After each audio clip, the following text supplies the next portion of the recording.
Hey, welcome back, guys. In this video, I want to talk about the ROI we get from Infusionsoft. And you may have heard me bring up this concept in my mini courses or in my blog content or throughout this course or like any time that I have an opportunity to bring it up. And the reason I keep circling back to this is because I think it's really important to measure the ROI that you are earning from Infusionsoft. So the reason I say that is because Infusionsoft is an investment. And as with any investment, it only makes sense to continue to invest in it if it is paying an ROI for you. That means that every single month, as you invest in Infusionsoft, as you maintain your Infusionsoft subscription, you should be earning more from it than it costs you. But the reason for this video is to unpack that a little further, because I think that ROI doesn't always show up in the ways that we might find most obvious or the ways that we might expect. So I want to talk about 3 areas where Infusionsoft can pay an ROI and some suggestions for measuring that for yourself. So the most obvious area where people expect and often see an ROI is in new leads or in new sales. And I say this because Infusionsoft can, of course, help you capture more of the existing traffic you have. It can also nurture that traffic and turn more of those leads and prospects into customers. And then also it can help you standardize and automate the fulfillment portion, which would allow you to create a more positive and predictable customer experience that should create more fans and advocates who ultimately will tell other people about it. And then that could in turn create more leads and start the cycle all over again. So in a nutshell, that's how Infusionsoft is designed to work. And if you are looking there for a return, then you would measure it in terms of a higher percentage of the traffic that you are getting being turned into leads, and a higher percentage of the leads you are capturing being turned into customers. The reason I emphasize percentage is because it's not just about sheer volume, right? It's not just about the number of leads or the number of sales. It's about the percentage that we are converting them at, the ratio of how they go from being anonymous website visitors to being leads in your database, to being there's a fly on my forehead, to being customers who have made the decision to buy and sign up, right? So that is where Infusionsoft lives for the most part, is designing the customer journey and using automation throughout that experience to make it more seamless and more predictable and to optimize those conversion points, right? So I highlight that because you might need to go back and do some historical digging to see what your metrics were before Infusionsoft and then what they are afterward. Because the difference, the delta in those 2 numbers is where you will find the ROI.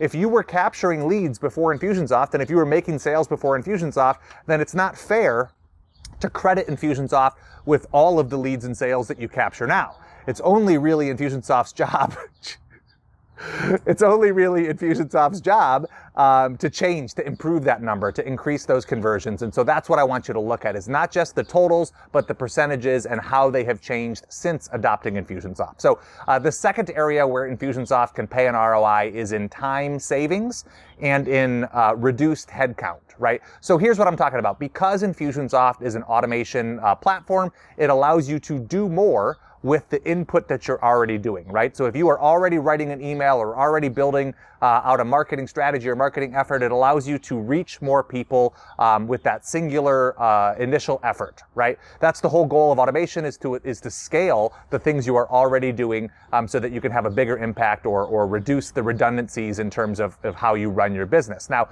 the time savings can be tough to quantify. So let's take a small example, right? If you know that you spend a lot of time answering commonly asked questions. Maybe it takes you 15 minutes 4 times a week. So you get emails from your prospects or from the people in your database asking questions that you know you have answers to.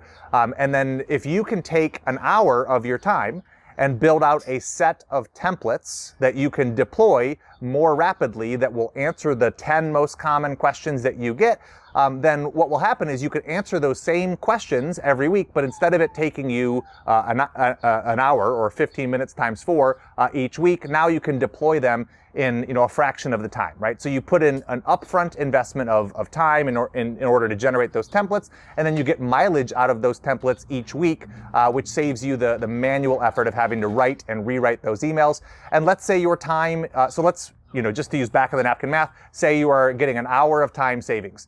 Well, let's say that your time is worth $100 or $200 an hour, 4 times a month, you're very quickly saving $800 or $400 of what would have been your time spent. Now, I know that's not always an apples to apples comparison, but what you want to do is look at the things you were doing manually, and then as you translate those manual outputs into automation, you get a compounding return, right? Because you do the effort to set up the automation once, and then you get residuals every time you can lean on or exercise that automation. Okay, so the second half of this particular bullet point is reducing your headcount. And I don't necessarily mean letting team members go because you have automated them out of a job. What I mean is taking things off of their plates so that they can be more efficient in their jobs, so that you don't have to hire additional staff, right? If you picture your team and it's operating at 100% capacity, right? Well, if you can automate 20% of each person's role, if you can use automation to simplify the lift that they are responsible for in their day-to-day operations, well, you have avoided or prolonged the need to hire an additional human, right?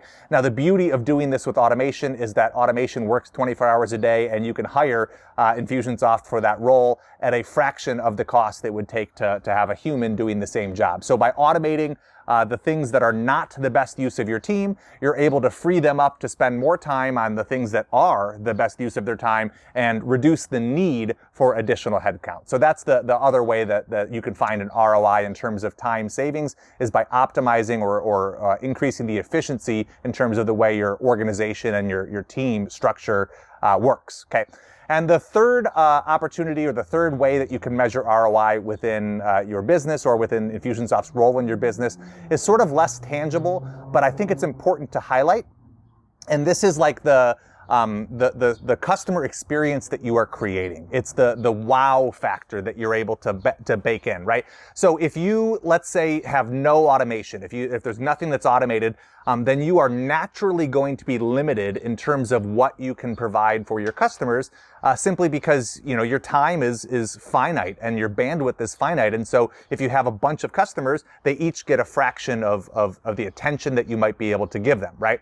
Now, the beauty of automation is that it allows you to design the experience that you want every customer to have, and then all you have to do is funnel people into that journey.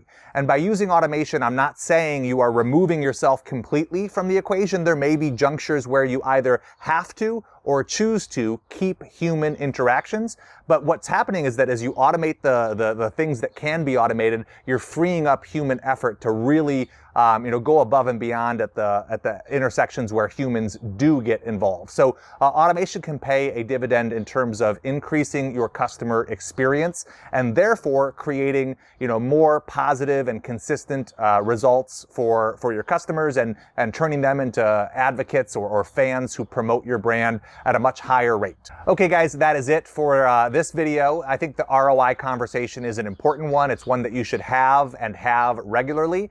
Because ROI doesn't always show up in the ways that we expect. Yes, tracking new leads and new sales is important, specifically the conversion rates. But also you want to track like the organizational efficiencies, like how have you optimized the way your team is spending their time and used automation to remove things from their plate that maybe weren't the best use of actual human effort. And then the third way is like, what have you added to your customer experience? What have you used automation to do that you wouldn't have otherwise been able to do for your prospects or for your customers, and find and challenge yourself to maybe find ROI in all three of those categories. So this concept, evaluating Infusionsoft and through those different channels, is important. But I want to point out that it is not unique to Infusionsoft. Any tool that you spend money on should be paying an ROI. And so I invite you to have this conversation as it pertains to anything else that you're layering into your automation or technology stack for your business. And with that masterful segue, in the next video, I'm going to talk about the Infusionsoft marketplace, the Infusionsoft ecosystem, and the different tools and plugins that I love and think work really nicely to extend the power of Infusionsoft. So that is it for this video. I will see you in the next module.